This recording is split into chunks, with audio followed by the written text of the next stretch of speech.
Hello everyone and welcome to SPMIS Academy episode 4 of Exam Essentials।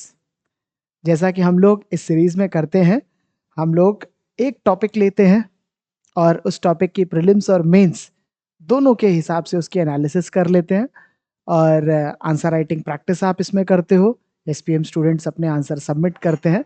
ये पूरा इस programme का ऑब्जेक्टिव है। आज का टॉपिक हमारा रहने वाला है जीएस पेपर 4 से।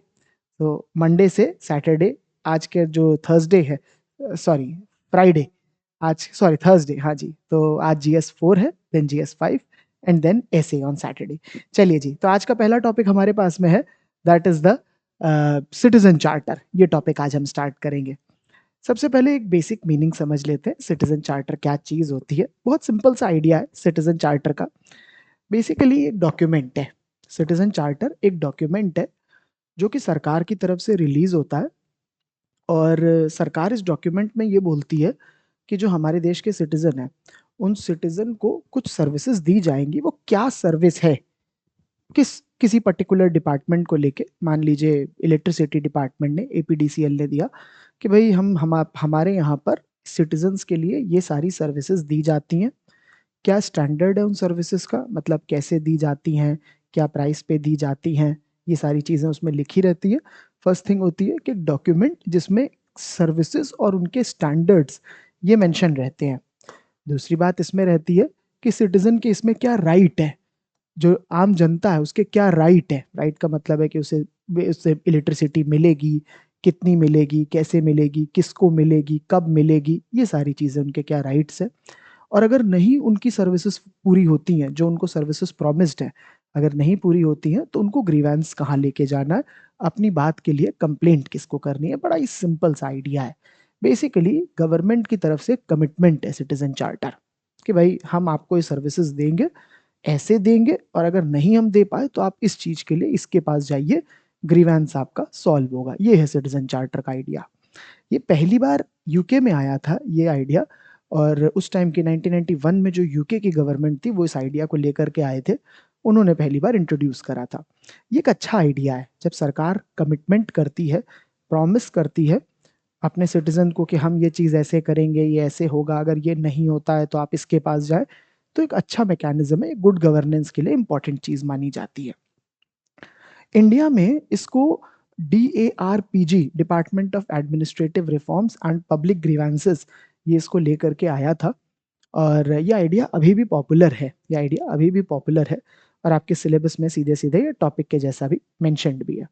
अच्छा, एक बार मैं आपको ये बता देता हूँ, जो second ARC, second administrative reform commission था, उसने इंडिया में सिटीजन चार्टर के क्या क्या इंपॉर्टेंट कंपोनेंट्स आइडेंटिफाई करे, ये मैं आपको बता देता हूँ। सबसे पहला कंपोनेंट होता है विजन और मिशन ऑफ एन ऑर्गेनाइजेशन। जो भी ऑर्गेनाइजेशन है, से इलेक्ट्रिसिटी डिपार्टमेंट है, या वाटर डिपार्टमेंट है, या पब्लिक वर्क डिपार्टमेंट है, कोई भी डिपार्टमेंट जो अपना सिटीजन चार्टर रिलीज कर रहा है, पहली चीज तो उसको क्लियरली अपना विजन और मिशन लिख देना चाहिए। बेसिकली आप करते क्या हो जनता के लिए, आपका क्या स्कोप है, आप क्लियरली लिख दो कि भैया एज एन ऑर्गेनाइजेशन हम ये काम करते हैं। दूसरी बात, आप कौन कौन सी सर्विसेज देते हो जनता को, what services do you offer. तीसरी बात, आप जनता की डिटेल्स जो होती है, भाई क्लाइंट का मतलब है जो सर्विस ले रहा है, यहाँ पर थर्ड पॉइंट है क्लाइंट। क्लाइंट का मतलब है जो सर्विस लेता है, उसकी डिटेल्स कि भाई देखिए ये चीजें हम इन इन लोगों को देते हैं। क्लियरली मेंशन कर दिया जाएगा कि इन इन लोगों को हम देते हैं। हर हर सर्विस सबको नहीं मिल सकती है ना। जैसे कि अगर कोई सर्विस होती है जो विमेन के लिए अगर दे रही है कोई ऑर्गेनाइजेशन, तो वो सबको नहीं मिलेगी। तो क्लियरली मेंशन कर दिया जाएगा कि भाई ये सर्विस इस टाइप के लोगों के लिए है, ये हैं सिटीजन जिनको ये सर्विस मिलेगी। चौथी बात, स्टेटमेंट ऑफ सर्विसेज, कौन कौन सी सर्विस हैं, कैसे कैसे मिलेंगी, विद दैट एंटायर स्टैंडर्ड, ये पूरी बात मेंशन होती है। नेक्स्ट है ग्रीवेंस रिड्रेसल, अगर नहीं मिलती है सर्विस तो आपको कंप्लेंट कैसे करनी है, किसके पास जाना है कि जिससे आपका काम हो जाएगा। नेक्स्ट है expectation from clients, that means हम सिटीजन से क्या एक्सपेक्टेड है। अगर हमको सर्विसेज लेनी है तो हमसे कुछ एक्सपेक्टेशन होगी। एग्जाम्पल के लिए, हमें अपनी टाइमली रिपोर्टिंग करनी है, हमें आकर के करेक्ट पर्सन के सामने जाना है, हमें क्या डॉक्यूमेंट्स देने हैं, ये सब हो जाता है कि एक्सपेक्टेशन क्या है सिटीजन्स में। नेक्स्ट पार्ट बोला जा रहा है कंटिन्यूअस इम्प्रूवमेंट, दैट इज एक बार अगर बन गया सिटीजन चार्टर, उसमें चेंजेस होना, इम्प्रूवमेंट होना समय के साथ में ज़रूरी है। ये है एक बेसिक आइडिया सिटीजन चार्टर का। अब देखिए क्या होता है कि ये एथिक्स का क्वेश्चन है, जीएस पेपर 4 ये एथिक्स का क्वेश्चन होता है। अभी एथिक्स के जो क्वेश्चन होते हैं ना, इनमें एक चीज़ ये रहती है कि बहुत सारे टर्म्स हैं जो बार-बार रिपीट होते हैं। आप आगे जब पढ़ोगे, जो आप में से जो लोग पढ़ चुके हैं उनको तो पता ही है कि जो वैल्यूज़ होती हैं, जो नाम होते हैं कि ये वैल्यू कहाँ पर है, ऐसा क्या है, घुमा-फिरा करके there is a repository of 35-40 terms, वही घुमा-फिरा करके रिपीट करना होता है, वन वे और द अदर। तो हम लोग क्या करते हैं कि जैसे ये सिटीजन चार्टर क्या होता है, उसके क्या कंपोनेंट्स होते हैं, ये मैंने बता दिए। मैं काम करता हूँ, मैं एक और इसी से सिमिलर चीज़ आपको बताता हूँ, and that is benefits of citizen charter. आप देखोगे बेनिफिट्स वाले में भी हम लोग घुमा फिरा के वही पॉइंट ही बोलेंगे। जैसे कि यहाँ पर अगर बेनिफिट्स की बात करते हैं तो ये वर्ल्ड बैंक ने बेनिफिट्स दिए हैं, मैंने मेंशन नहीं करा है, बट ये जो बेनिफिट्स हैं ये वर्ल्ड बैंक ने रिलीज करे हुए हैं। और ये जो बेनिफिट्स होते हैं, ये जो बेनिफिट्स है, इसको आप देखोगे, हम लोग इसको बोलेंगे कि ये क्या है। पहली चीज, ये ट्रांसपेरेंसी और अकाउंटेबिलिटी बढ़ा देता है। जो भी ऑर्गेनाइजेशन होती है, ज़्यादा अच्छे से समझ में आता है उस ऑर्गेनाइजेशन में क्या हो रहा है, कैसे हो रहा है, कोई भी गवर्नमेंट ऑफिस उसमें क्या रहा है। और अकाउंटेबिलिटी दैट मीन्स अगर कोई अपना काम नहीं करता है तो किसके पास जाना है, हु इज अकाउंटेबल पर्सन, जिसकी है ये काम कि उसे ये करना है। अगर वो नहीं करेगा तो भाई उसके ऊपर एक्शन हो सकता है, अकाउंटेबिलिटी सेट है। नेक्स्ट है, ये करप्शन की अपॉर्चुनिटीज कम रहता है। भाई कोई आपसे बिना मतलब के पैसे नहीं मांगेगा, अगर आपको पता है कि आपका काम ये पर्सन करेगा और ये नहीं करेगा तो इससे जाके शिकायत करनी है, करप्शन का चांस कम हो जाता है। थर्ड, इफेक्टिवनेस बढ़ती है, effectiveness as well as efficiency. Efficiency का मतलब होता है कम से कम मेहनत में ज्यादा काम होना। इफेक्टिवनेस का मतलब है जितना बोला है उतना होना। तो इफेक्टिवनेस भी बढ़ती है, एफिशिएंसी भी। कोई ऑर्गेनाइजेशन अगर कुछ कमिट करती है कि हम ये चीज करेंगे, वो अगर कर देती है तो वो इफेक्टिव है।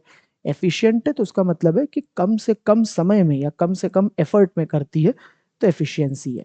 तो इफेक्टिवनेस भी बढ़ती है, एफिशिएंसी भी बढ़ती है। नेक्स्ट बात बोली जाती है कि अगर सिटीजन चार्टर है तो आप मॉनिटर कर सकते हो सर्विसेज को। और लास्ट बात है कि ओवरऑल रेवेन्यू जो होता है गवर्नमेंट का बढ़ता है। भाई अगर सरकार अगर अच्छी सर्विस देगी सरकार, तो ज्यादा से ज्यादा लोग उसी सर्विस को लेंगे। अगर गवर्नमेंट हॉस्पिटल्स अच्छे से अपना काम करेंगे तो ज़्यादा से ज़्यादा लोग उसी सर्विस को लेंगे, और जब उसको लेंगे तो प्रॉपरली गवर्नमेंट का रेवेन्यू बढ़ेगा। एग्जाम्पल के लिए बीएसएनएल है, बीएसएनएल सरकारी कंपनी है, अगर बीएसएनएल अच्छा काम करेगी तो लोग ज़्यादा बीएसएनएल की सर्विसेज लेंगे, गवर्नमेंट का रेवेन्यू बढ़ेगा। Same thing can be said for other areas where government is working, overall revenue increase होगा।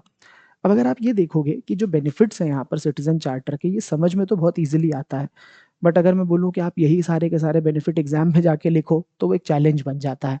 रीजन इज इतनी सारी चीजें याद कैसे रखी जाएं। अभी तो आपने पिछले में देखा था कि कंपोनेंट्स में मैंने बता ही दिया कि एआरसी ने क्या बोले। अब याद करना डिफिकल्ट होता है, इसीलिए एथिक्स में ना इजीएस्ट तरीका होता है याद करने के लिए, कोई ना कोई नेमोनिक बना के किसी ना किसी फॉर्मूले से याद करो, बहुत इजीली चीजें याद हो जाती हैं। यहाँ पर एथिक्स में रट्टा मारने का बेस्ट तरीका है। एग्जाम्पल के लिए जैसे इस वाला ये वाली चीज मैंने बताई कि बेनिफिट्स क्या है, इसको मैं आपको एक निमोनिक के फॉर्म में यहाँ पर दिखाता हूँ। निमोनिक है, tigers catch every monkey rapidly. एक एक इस तरह की इमेज आप देखोगे यहाँ पर, इसमें आप देखोगे कि कोई टाइगर है, ये आप देखोगे टाइगर है, और ये टाइगर क्या कर रहा है, जो मंकीज होते हैं उनको बड़ी इजीली ये कैच करे ले रहा है। आप ऑब्जर्व करना इस इमेज को, आपको दिखेगा ये टाइगर जो है ये मंकी को बड़ी इजीली कैच करे ले रहा है। तो ये निमोनिक हम लोग बनाएंगे, tigers catch every monkey rapidly. Tiger monkey को, एवरी मंकी को रैपिडली जल्दी से कैच कर लेता है। अब देखो टाइगर से टी से क्या है, ट्रांसपेरेंसी और अकाउंटेबिलिटी। फर्स्ट वाला देखिए, टी से ट्रांसपेरेंसी एंड अकाउंटेबिलिटी। सी बोला था कैच, तो इसका मतलब करप्शन के लिए यूज हो रहा है, कैच का करप्शन। एवरी, ई का मतलब एफिशिएंसी और इफेक्टिवनेस, इफेक्टिवनेस यहाँ लिखा था, एफिशिएंसी ऐड कर दिया। सो टाइगर्स ट्रांसपेरेंसी अकाउंटेबिलिटी, कैच सी से करप्शन, करप्शन कम हो जाएगा, एफिशिएंसी इफेक्टिवनेस बढ़ जाएगी। एम मंकी, मंकी के लिए बोला गया मॉनिटरिंग होगी, MON मॉनिटरिंग होगी। And lastly effect, rapidly, rapidly का मतलब रेवेन्यू बढ़ेगा।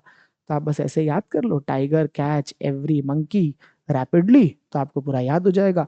ट्रांसपेरेंसी है, अकाउंटेबिलिटी है, करप्शन कम हो जाएगा, एफिशिएंसी इफेक्टिवनेस बढ़ जाएगी, मॉनिटरिंग हो जाएगी, रेवेन्यू बढ़ जाएगा, याद हो जाएगी पूरी चीज। दैट वे आप इजिली एग्जाम में ये सारी बातें लिख पाओगे। ये सब चीजें मतलब आप में से जो लोग मुझसे पढ़ चुके हैं उनको पता है कि क्लास में आसाम ज्योग्राफी के लिए इस टाइप की बहुत सारी चीजें बताई जाती हैं कि इजी हो जाता है याद करना। तो ये टाइप की ट्रिक्स आपको प्रीलिम्स में भी काम आती हैं, आपको मेंस में भी काम आती हैं। ये करना हमेशा ही बेनिफिशियल रहता है। चलिए जी आगे आ जाते हैं अगली चीज पर, and that is principles. Principles of citizen charter. क्या प्रिंसिपल होते हैं? सिटीजन चार्टर के जो प्रिंसिपल होते हैं उनको मैं एक बार बता ही दे रहा हूं कि क्या है भाई। देखिए प्रिंसिपल्स क्या है। कुछ प्रिंसिपल्स जो ले डाउन करे गए हैं वो ये कि आपके जो सिटीजन चार्टर होते हैं वो हमेशा क्वालिटी को इम्प्रूव करते हैं। जो भी सर्विसेज हैं, आप पता है अगर पब्लिक को कि उसे ये चीजें सरकार से मिलने वाली हैं तो हमेशा क्वालिटी बेटर ही होएगी। क्यों? क्योंकि जनता को पता होता है ना कि उसे पता है कि क्या है, और नहीं मिलेगी तो किसे कंप्लेंट करना है। तो क्वालिटी हमेशा इंप्रूव हो जाती है। चॉइस मिलती है ना। जो लोग चेहरे उनको ही पता चलता है, उन्हें चॉइस मिलती है कि अगर ये चीज़ यहाँ से ऐसी मिल रही है, ये नहीं मिलेगी तो बाहर से खरीद लेंगे, बढ़िया मिल जाती है। हॉस्पिटल में गए, पता है कि हॉस्पिटल में ये सर्विस मिलेगी, ऐसे रखा जाएगा, वो नहीं मिल रही है तो कहीं और से ले लिया। तो चॉइस होती है। स्टैंडर्ड्स हो जाते हैं, वहां पर पता चल जाते हैं कि भाई ये चीजें इस तरीके से ही मिलेंगी। स्टैंडर्ड पता चलते हैं। Then value for the tax payers money. जो जो पैसा हम लोग देते हैं, जिस सरकार जिससे हमें सर्विसेज दे रही है, तो वो जो वैल्यू होती है वो हमें वैल्यू हो रही है, वो चीज की इंपॉर्टेंस समझ में आ रही है कि हाँ टैक्स पेयर ने जो मनी दिया उससे ये सारी चीजें हो रही हैं। इसे बोला जा रहा है कि value for the tax payers money. Next बोला जा रहा है अकाउंटेबिलिटी ऑफ द सर्विसेज। अब इसमें अकाउंटेबिलिटी वाली बात मैं पहले भी आपको बता चुका हूँ कि यहाँ पर अकाउंटेबिलिटी का क्या मीनिंग है।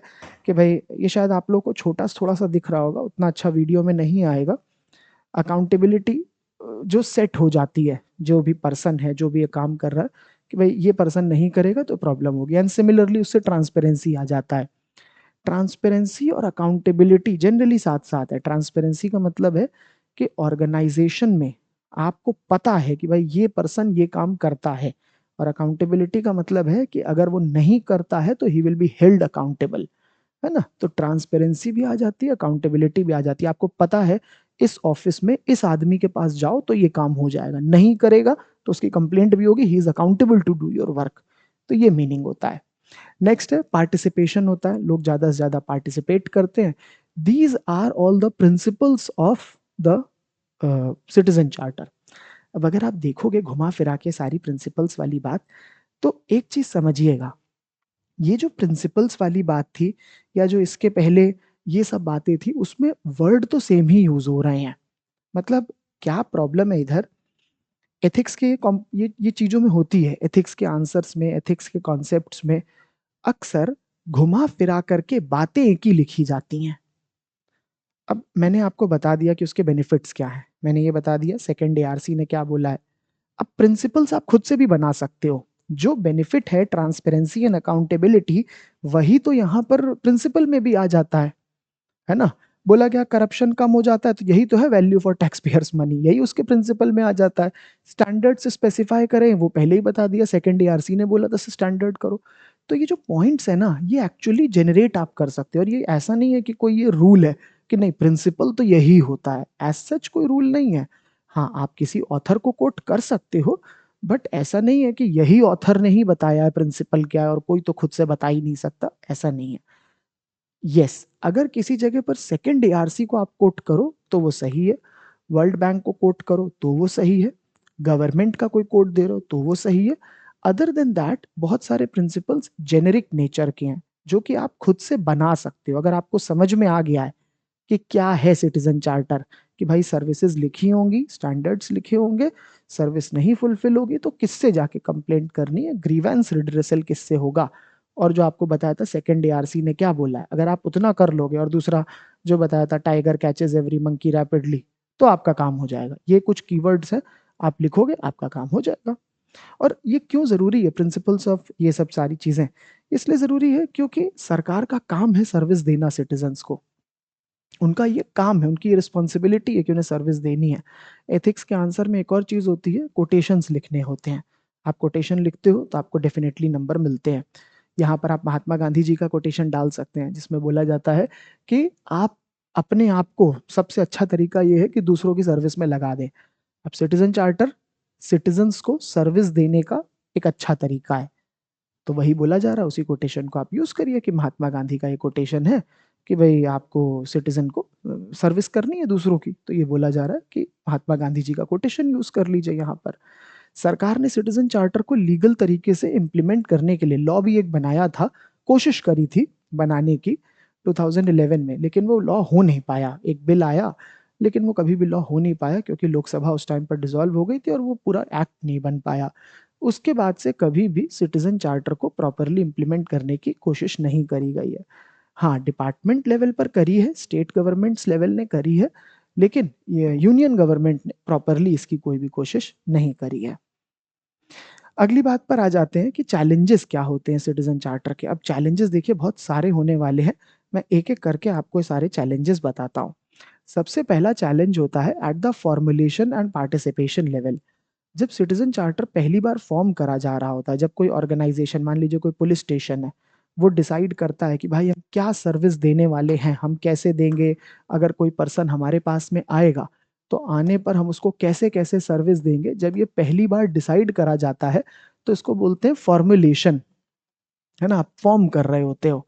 एंड दूसरी बात बोली जा रही है कि पार्टिसिपेशन, वहां पर स्टाफ का पार्टिसिपेशन और लोगों का पार्टिसिपेशन होना जरूरी है।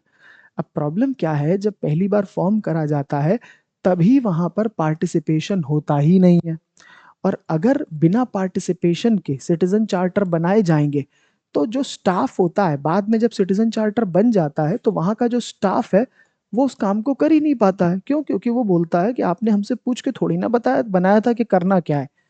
पोस्ट ऑफिस का सिटीजन चार्टर बनेगा तो जरूरी है वहां पे काम करने वाले लोग तो बताएं कि भाई ये काम इतनी देर में ऐसे हो सकता है, ये इसकी रिस्पॉन्सिबिलिटी है, उसकी है। Most of the time citizen charter जो होते हैं वो टॉप डाउन अप्रोच से बनते हैं। टॉप डाउन अप्रोच का मतलब है कि ऊपर के ऑफिस में, कोई कैपिटल सिटी में, गुवाहाटी में बैठ करके कोई बताएगा कि जोरहाट के पोस्ट ऑफिस, ये वाले पोस्ट ऑफिस में ऐसे काम होना चाहिए। भाई गुवाहाटी में या प्रॉब्ली दिल्ली में बैठ के कोई बताएगा कि जोरहाट में कैसे काम होना चाहिए, तो वो तो प्रॉब्लम है ना भाई। जोरहाट में कैसे काम होगा वो तो जोरहाट का लोग बताएगा ना, दिल्ली वाला कैसे बताएगा। यही होता है टॉप डाउन अप्रोच, ऊपर से सारी बात बता दी जाती है। अच्छा, कंसल्टेशन भी नहीं होती है, लोगों से कंसल्टेशन नहीं होती है, एनजीओ से नहीं होती है। जो स्टेक होल्डर है, सिविल सोसाइटी, या फिर जो जो एक्चुअली जिनको सर्विस यूज करनी है, सिटीजन, उनको बोलते हैं एंड यूजर। तो जो सिटीजन है उनसे भी कोई बात नहीं होती है, डायरेक्टली जस्ट ड्राफ्ट कर दिया जाता है, ये भी एक प्रॉब्लम है। ग्राउंड वर्क करा नहीं जाता है, बोल दिया जाता है कि कमिटमेंट है 10 दिन में करेंगे, बट 10 दिन में कैसे करोगे, उसके लिए क्या क्या अरेंजमेंट करने हैं वो बोला नहीं जाता है। तो ये सारी प्रॉब्लम आती है, इसको बोलते हैं हम लोग फॉर्मुलेशन और पार्टिसिपेशन की प्रॉब्लम है। दूसरी प्रॉब्लम होती है डिजाइनिंग की और कंटेंट की। ये सेकंड लेवल की प्रॉब्लम होती है कि प्रॉपरली डिजाइन ही नहीं करा जाता है, पुअर डिजाइनिंग होती है और कंटेंट होता है, क्लियरली मेंशन ही नहीं करा जाता है कौन सी सर्विस कैसे होगी, साफ साफ बोल नहीं पाते हैं, घुमा फिरा के वर्ड्स यूज करे जाते हैं, तो ये बोला जा रहा है।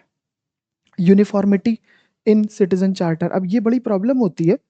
होता क्या है कि सारे ऑफिसेस के सिटीजन चार्टर सेम हो जाते हैं। अब जो बात वो बोल रहे हैं इलेक्ट्रिसिटी वाला, सिमिलर टेक्स्ट आपको वाटर वाले में मिल जाएगा, सिमिलर टेक्स्ट पुलिस स्टेशन में, सिमिलर कहीं और मिल जाएगा। सब जगह पर सेम बात हो जा रही होती है। और कई बार तो ऑफिसेस में as well as place level पर जो चीज आपको दिख रही है जोरहट में, वही चीज आपको अहमदाबाद के में मिल जाएगी।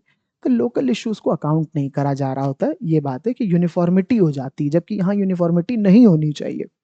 नेक्स्ट है अनरियलिस्टिक स्टैंडर्ड। जो चीज पूरी नहीं हो सकती वो कमिट कर दी जाती है। अब अगर ऐसी चीज कमिट करेंगे तो होना तो है नहीं कभी भी। मेजरेबल स्टैंडर्ड्स जो होते हैं वो कभी डिफाइन ही नहीं करे जाते।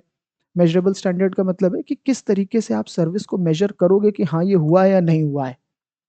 आपने बोला कि हॉस्पिटल में गए और हॉस्पिटल में वहाँ सिटीजन चार्टर में लिखा है कि जो भी हमारे यहाँ पर पेशेंट आएगा, पेशेंट को हम 2 घंटे के अंदर अंदर डॉक्टर से मीट करा देंगे।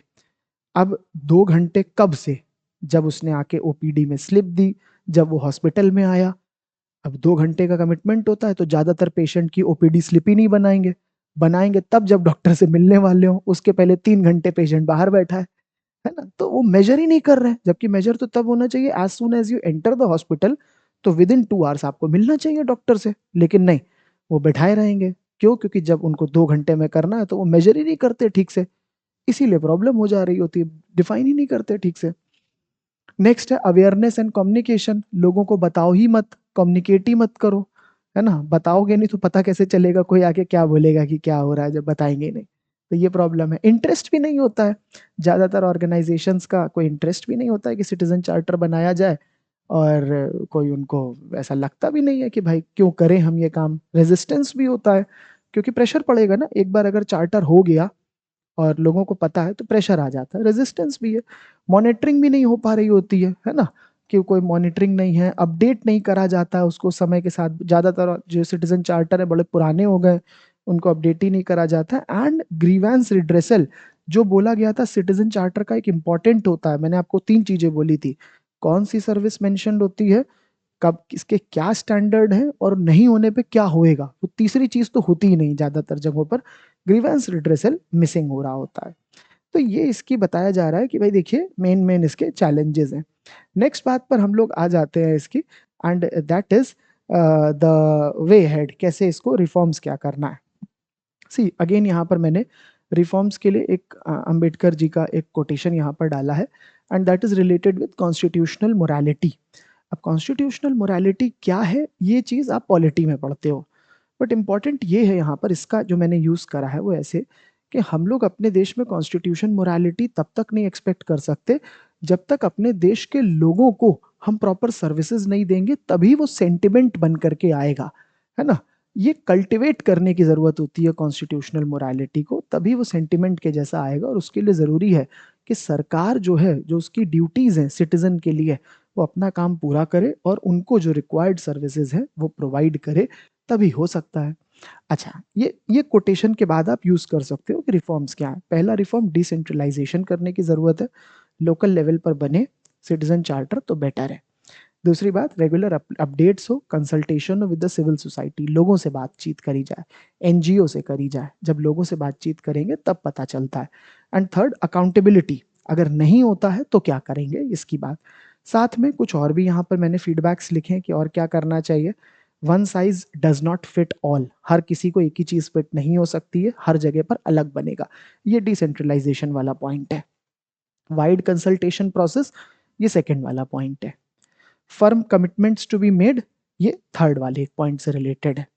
Redressal mechanism in case of default, ये वाला भी इससे है कि रिड्रेसल मैकेनिज्म। पीरियोडिक इवोल्यूशन, समय समय पर चेंज होते रहना चाहिए। Hold office accountable for the result, ये ऊपर वाला से ही है। इंक्लूड सिविल सोसाइटी, ये अगेन सेकेंड वाले से ही है। Benchmark using and user feedback, ये अच्छा पॉइंट है। इसमें क्या होता है कि अगर एक बार आपने सिटीजन चार्टर बना दिया, आपने सर्विस मिल जाती है लोगों को, फिर भी आप लोगों से पूछते हो are you happy with our services, जो भी आपको मिल रही है। आजकल आप देखोगे कोई भी जो हमारी बैंक की वेबसाइट्स होती हैं ऑनलाइन बैंकिंग में, उसमें क्या होता है एंड में आपको बोला जाता है are you happy with the service. या अगर आप कस्टमर केयर को कॉल करते हो, फ्लिपकार्ट एंड ऑल, इनको करते हो, तो एंड में बोला जाता है आर यू हैप्पी, अगर आप खुश हैं तो बताइए, अग्री करिए। तो ये शो करता है कि कस्टमर जो है, एंड यूजर है, उसके फीडबैक पे डिसाइड करा जा रहा है। ये बड़ी इंपॉर्टेंट चीज होती है, इसी से पता चलता है कोई ऑर्गेनाइजेशन कितना अच्छे से काम करती है। आप जो लोग एसपीएम में हैं उनको तो ये बात पता है कि एसपीएम में हर वीक आपका फीडबैक लिया जाता है कि आपको क्या लग रहा है, एसपीएम में क्या चीज़ सही हो रही है, क्या गलत हो रही है। हम लोग अपनी तरफ से ट्राई करते हैं कि आप लोग जो फीडबैक दे रहे हो उसके बेसिस पर हम काम करें। आपके फीडबैक को बहुत वैल्यू करा जाता है। हम लोग समझने की कोशिश करते हैं किस जगह काम करना है। हाँ, ये बात सही है कि आपकी सारी बातें हम नहीं सुन पाते, रीजन इज बड़ा डिफिकल्ट होता है सारी चीज़ें आपकी समझ पाना, कर पाना। भाई एक we are a small organisation. Important ये है कि आपके फीडबैक के बेसिस पे चीज़ें ज़रूर, जितना हमसे बन पड़ता हम उतना ज़रूर ट्राई करते हैं, हमसे जो बन पड़ रहा है। आगे भी आप लोग ऐसे ही फीडबैक देते रहिएगा। बहुत लोग फीडबैक देते हैं और बड़े ऑनेस्ट फीडबैक्स देते हैं। I am really have thankful to such students जो इतने अच्छे से बताते हैं कि हमें ये करना चाहिए, हमें ऐसा करना चाहिए। That helps us a lot to improve.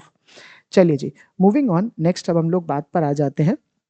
And ये अपना पूरा टॉपिक तो हो गया। अब इसमें कुछ एमसीक्यूज मैंने दिए हैं, अच्छा, एक चीज़ और देखिएगा, ये जो एमसीक्यूज़ यहाँ पर दिए हैं, वैसे तो जीएस पेपर 4 में तो कोई एमसीक्यू का प्रोविज़न होता नहीं है, लेकिन यहाँ पर फिर भी मैंने दे दिए हैं जस्ट प्रैक्टिस करने के लिए। आप इनके आंसर कर सकते हैं, आप इसको लिख सकते हैं इन योर जो कमेंट सेक्शन है, वहाँ पर आप इसको डाल सकते हैं। यहाँ पर 2 सवाल दिए हैं मैंने, दोनों ही सवाल प्रीवियस ईयर यूपीएससी के हैं। यूपीएससी के सवाल है, मैं एक बार वॉक थ्रू कराता हूँ, अच्छे सवाल है, देखिएगा। पहला सवाल है कि though the citizen charter has been formulated by many public service delivery organisation, there is no corresponding improvement. Notice करिएगा, सिटीजन चार्टर बना तो है बट करस्पॉन्डिंग इम्प्रूवमेंट नहीं हुआ है in the level of citizen satisfaction and the quality of services being provided. Citizen charter बनता तो है बट उससे कुछ फायदा नहीं हो रहा है, ऐसा क्यों? पूछा जा रहा है, एनालाइज करो। अब ऐसा क्यों होता है? ऐसा इसीलिए होता है क्योंकि सिटीजन चार्टर जो होता है वो प्रॉपरली नहीं बनता है। हमने अभी जो पढ़ा था ना कि सिटीजन चार्टर के फॉर्मुलेशन में उसकी प्लानिंग में प्रॉब्लम है, बिना बात करे बनाया गया है, प्रॉपरली नहीं बना है। दैट मीन्स चैलेंजेस, जो हमने चैलेंजेस पढ़े थे कि प्रॉब्लम क्या है सिटीजन चार्टर में, एक तो टाइम से नहीं बनता, अकाउंटेबिलिटी नहीं सेट है, पुअर प्लानिंग है, पुअर उसकी फॉर्मुलेशन करा गया, लोगों से बात नहीं करी गई, एनजीओ के फीडबैक नहीं लिए गए, एंड यूजर फीडबैक नहीं लिया जाता। वही सारी चैलेंजेस जो हमने बोली थी वहां पर, आई थिंक 10-11 पॉइंट थे, उनमें से कुछ पॉइंट आपको लिखने हैं। ये मैंने आपको ये बोलना भूल गया कितने नंबर में करना है। This has to be done in 10 marks, ये 10 मार्क्स का क्वेश्चन है, आई फॉरगॉट। नेक्स्ट सवाल देखिएगा, the citizen charter is an ideal instrument of organisational transparency and accountability. Citizen charter से ऑर्गेनाइजेशनल ट्रांसपेरेंसी और अकाउंटेबिलिटी होती है, but it has in own limitation, इसकी खुद की लिमिटेशंस भी होती हैं। तो यहाँ पर आपको लिमिटेशंस लिखना है, identify the limitations and suggest measure for greater effectiveness. Limitations मतलब यही चैलेंजेस, इन्हीं कोई लिमिटेशंस। तो क्या लिमिटेशन है एज वेल एज क्या मेजर्स होंगे जिससे इफेक्टिवनेस बेटर हो जाएगी, दैट मीन्स ज़्यादा इफेक्टिव हो जाएगा, या आपको इम्प्रूवमेंट्स क्या कर सकते हैं ये बताने हैं। वे फॉरवर्ड जो है इसको बताना है। अगेन ये 10 मार्क्स में ही करना है। तो आप देखोगे स्ट्रेट फॉरवर्ड है, जो हमने डिस्कशन करा है उसी से रिलेटेड ही है ये क्वेश्चन भी, तो आप इनको अटेम्प्ट कर सकते हैं। So that is it for today's session. Thank you everyone, thank you.